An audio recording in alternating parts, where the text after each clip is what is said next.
The world holds its breath tonight as a crisis unfolds that could alter the course of history. Tensions are at a breaking point, and every headline, every whisper, is being watched with mounting anxiety. The shadow war between Israel and Iran, long fought in the shadows and through proxies, is now on the verge of exploding into open conflict. The region is a powder keg, and the fuse is burning dangerously low. Years of covert operations, cyber attacks, and proxy battles have led to this moment. Each side has tested the other's resolve, pushing boundaries in a dangerous game of brinkmanship. Israeli leaders now openly consider a unilateral strike on Iran's nuclear facilities, calling it a necessity for survival. The rhetoric has shifted from warnings to open preparations, and the world is taking notice. The time for quiet diplomacy is over. The drums of war are deafening. In the streets, fear and defiance mix, as both nations prepare for what could be a devastating confrontation. On June 12, the International Atomic Energy Agency censured Iran, declaring it non-compliant with nuclear obligations. This move has only heightened the sense of urgency and deepened the divide. Tehran responded defiantly, announcing new enrichment sites and advanced centrifuges, pushing uranium purity dangerously close to weapons grade. The international community watches, alarmed by how quickly the situation is escalating. For Israel, this is a red line crossed. The government has made it clear that inaction is no longer an option and military readiness is at its highest level in years. Prime Minister Netanyahu urges U.S. support, framing Iran as a vulnerable threat that must be confronted now. Diplomatic channels are buzzing, but the clock is ticking. Recent Israeli operations have demonstrated both capability and resolve. Each strike, each covert action sends a message. Israel is prepared to act, with or without international backing. In Tehran, leaders project strength, vowing historic retaliation, but beneath the surface, anxiety runs deep. The government rallies its people, but uncertainty lingers in every conversation. Both Israeli and Iranian citizens brace for a conflict that feels imminent and terrifyingly uncertain. Families prepare shelters, stock supplies, and hope for peace, even as the threat of war looms overhead. The question is no longer if Israel will strike, but when, and what the consequences will be. Military planners weigh every option, knowing that a single miscalculation could ignite a regional inferno. The region stands on the edge, with the world watching. Global leaders scramble for solutions, but the window for diplomacy is closing fast. The next move could reshape the Middle East for generations, leaving a legacy of conflict or perhaps a fragile new order. The stakes have never been higher. The United States is deeply entangled in this crisis. Its influence and interests woven through every layer of the unfolding drama in the Middle East. Its unwavering commitment to Israel's security makes American involvement almost inevitable, binding Washington to Tel Aviv through decades of military aid, intelligence sharing, and diplomatic support. While direct combat support is unlikely, intelligence and logistical aid are certain, making the U.S. a silent partner and a target. American satellites, cyber capabilities, and supply chains quietly bolster Israel's defenses, even as adversaries take note. The Persian Gulf's oil routes are vital to the global economy. Any conflict threatens to disrupt the Strait of Hormuz, sending energy prices soaring. The world's dependence on this narrow waterway means that even a brief closure could have devastating ripple effects.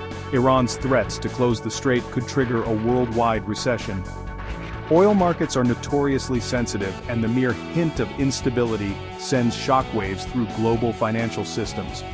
The U.S. military presence in the Gulf is as much about protecting oil as it is about deterring Iran. Aircraft carriers, destroyers, and thousands of troops stand ready, not just as a show of force but as a guarantee that the world's energy lifeline remains open. The nuclear dimension is the most alarming. An Iranian bomb could spark a regional arms race, prompting Saudi Arabia, Turkey, and Egypt to consider their own nuclear options, and fundamentally altering the balance of power. Failed nuclear talks have left few diplomatic options. Years of negotiations have yielded little progress, and trust between the parties is at an all-time low. America must balance restraining Israel, deterring Iran, and protecting its own interests. Each decision is a high-wire act, with allies and adversaries watching every move. Every move is scrutinized, every word matters. The world's media amplifies every statement, and public opinion can shift in an instant.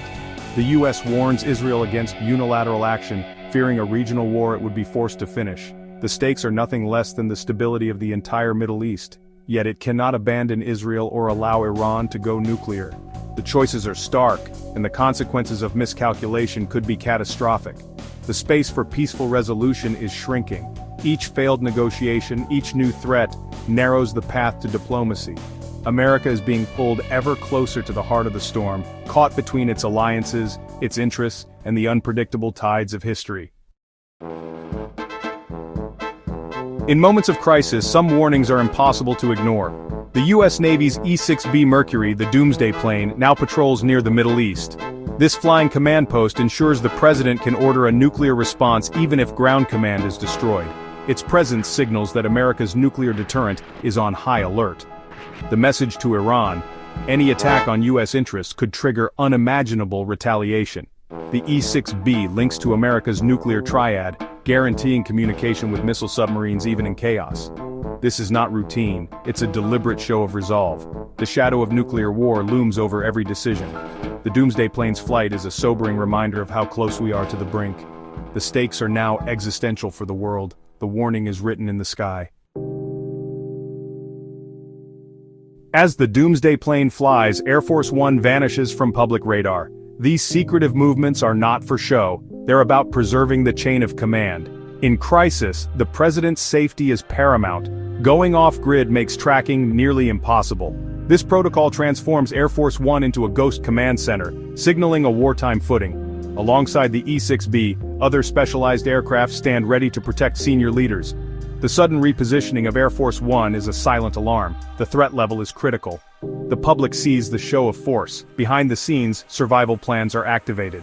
The world's most famous aircraft moving in the shadows is a chilling sign of how serious this crisis has become.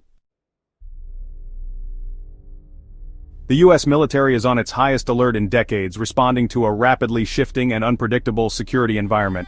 Forces across the globe are bracing for potential conflict, with every branch of the armed services ramping up readiness. At the heart of this surge is CENTCOM, the command responsible for U.S. military operations in the Middle East.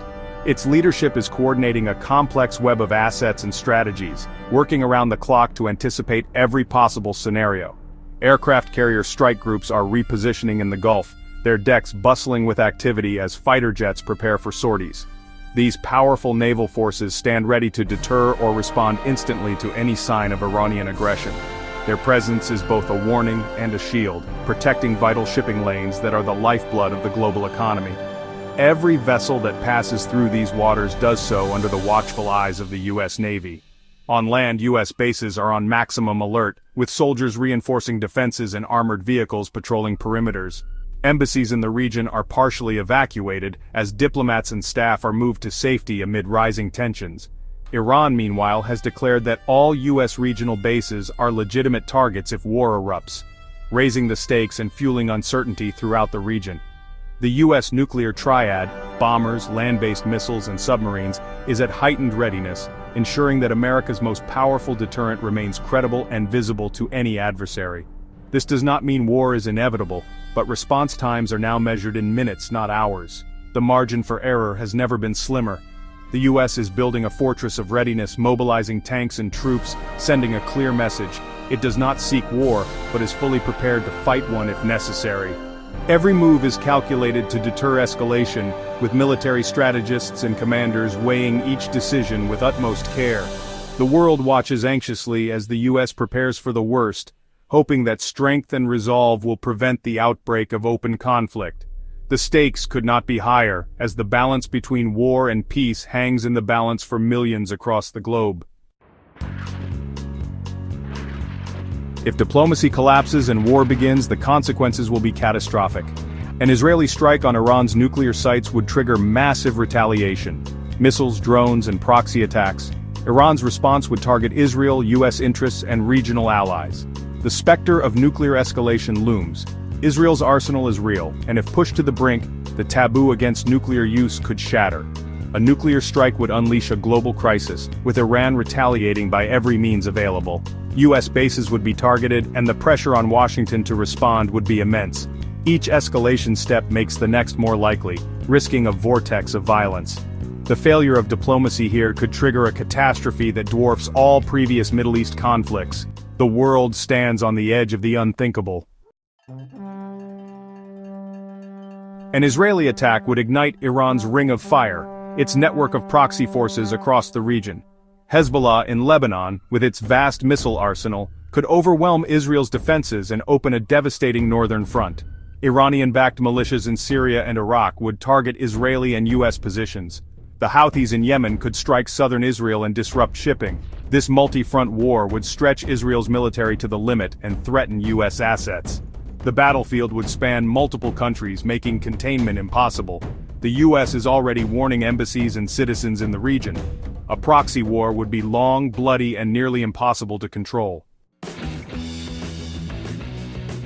The U.S. is not just posturing, it's preparing for the worst. Decades of planning guide its response, centered on deterrence and continuity of government. Airborne command posts like the E-6B and E-4B ensure command even if Washington is hit. The nuclear triad is mobilized, shortening response times and guaranteeing retaliation if needed. If Israel uses a nuclear weapon and Iran retaliates, the U.S. president faces an impossible choice. American doctrine allows for flexible response, not necessarily nuclear, but pressure to escalate would be immense. Pentagon planners have wargamed these scenarios for years, seeking ways to de-escalate. Massive naval power and troop alerts are part of a calibrated plan to manage the crisis. The hope is that these preparations deter war, but if deterrence fails, the U.S. is ready for the fight. This is not just a regional crisis, it's a global one. Russia and China watch with concern and opportunism, wary of economic chaos but eyeing strategic gains. The UN and NATO call for restraint, but their power to stop war is limited. Europe fears a refugee crisis, soaring energy prices, and instability on its doorstep. The world's institutions seem powerless as nations choose sides and brace for fallout. The international order is fracturing under the weight of renewed great power competition. The fear of escalation is palpable everywhere. Are we witnessing the opening act of a third world war, or is this overwhelming show of force the last desperate warning? Today the answer is unknown. The world waits, hoping that the logic of deterrence prevails over the passions of war.